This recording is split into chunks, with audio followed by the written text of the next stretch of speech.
So I'm here at Coville Golf Centre for PXG fitting. I proudly play and recommend PXG for this current year. Looking forward to trying to get a driver that goes a little straighter, a little longer, a bit more ball speed. Fed up of missing fairways, and also looking for some fairway woods then to gap into my PXG irons. So I can basically fill the whole bag with nice gap ins in between and make sure I can hit the fairway, and then when I hit the fairway, get it closer on the green. And hopefully lower my scores. If you're interested in the PXG fitting, give me a shout and I'll hook you up. Couple of different head profiles for us to look at today for you, Alistair. So within our new Black Ops range, we have our standard 0311 head, which compared to what you currently gaming will probably appear a little bit more stretched back, a little bit more bigger, a little bit more forgiving, that kind of thing. And we also have our tour head too, which is a little bit more compact, kind of shorter heel to toe, but a little bit deeper in its face.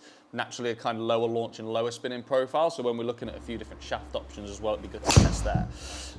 From previous iterations into the new Black Ops composition, we've kept carbon crown. We've had carbon crown for a few years now, but we've managed to now incorporate this carbon chassis into the bottom. Okay, so what that's done is it's saved weight from the bottom of the head and allowed us to redistribute it more towards the perimeters of the driver, which naturally makes it more forgiving. But also, if we find as though we need a little bit of a bias, we can see your average miss there on them hits was 22 feet left.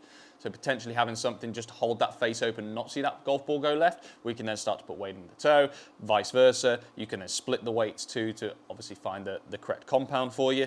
In the tour head, it's a very similar kind of idea, but the weights are just positioned a little bit closer towards the center of the face for that kind of added ball speed, lower launch, lower spin profile. So we'll have a look at both. We'll do a good bit of shaft profiling, but straight away I'd expect us to kind of maybe see throughout this composite a little bit more ball speed for you, which was obviously one of the things we highlighted that we wanted to gain for you as well. Cool, so just a little bit of a great session, another good one. I hope it's been kind of insightful for you to understand, you know, when we manipulate weight compounds and change stuff and build you something where you find it a little bit easier to time more often, eliminate the bad factors, encourage the good factors, what we can really build for you. So we've seen some similarities from last time, but we've also then seen a setup where maybe it's slightly different and it's kind of really helped you out, especially off the tee.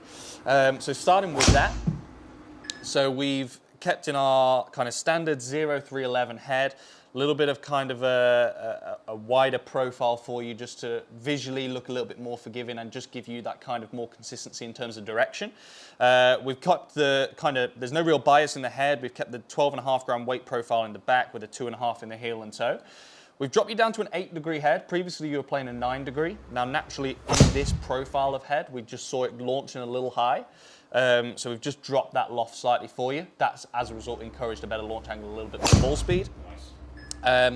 Shaft-wise, we've gone for the Diamana S Plus, the new version, 60X. So we've just gone a little bit stronger in driver for you. Naturally, just keep that dispersion a little tighter, avoid that left miss that we've kind of seen throughout the bag. So a little bit stronger there for you. But a real setup, and we'll kind of tag it in as well, really helped you with dispersion and laterally giving you that little bit of extra ball speed. So we've managed to find you a driver that's just going that little bit further and straighter than kind of what we started with, which is kind of what you want, right? Yeah, exactly. A little bit of a difference as we've kind of gone into fairway wood. So we've gone 3 and 5 wood. Similar story in regards to weight profile in the back and also the loft too, actually. So I think naturally just with how you deliver the golf club, we've seen our profile head just launch a little higher on you. So we've just tweaked the loft down both on the 3 and the 5, just 1 degree. And another really cool thing, and to then transition into the irons, what we've done is we've flattened the lie angle on the head for you. So people remember by watching the last one, you know, we flattened the lie angle on the irons for you to avoid that left miss, similar to what we saw in driver and also the fairway wood as well. So we've flattened the lie angle to kind of get that heel out the way for you and build you consistency of strike. We've just gone a little bit smoother and slightly softer in shaft. So similar to what we did for you in your irons with your steel fiber, your Aerotech shaft there, a little bit smoother, a little bit easier, a little bit softer. Naturally, this Aldila Blue has a slightly weaker tip section for you to be able to square the face up a little easier, and that flatter lie angle then counteracts the left miss. So we saw a much more consistent ball flight there. We then just kind of touched on a little bit of a gap in to kind of understand the kind of relativity of ball speed and what that should look like throughout the gapping. Like I say, again, around about 150 ball speed, and once again, we'll tag it in with driver. about 145 with a 3-wood and about 138, 139 with a 5-wood. That transitions then nicely into the 4-iron. But yeah, really good setup for you, man, and look forward to hearing how you get on. Yeah, great. Thanks very much. Good man.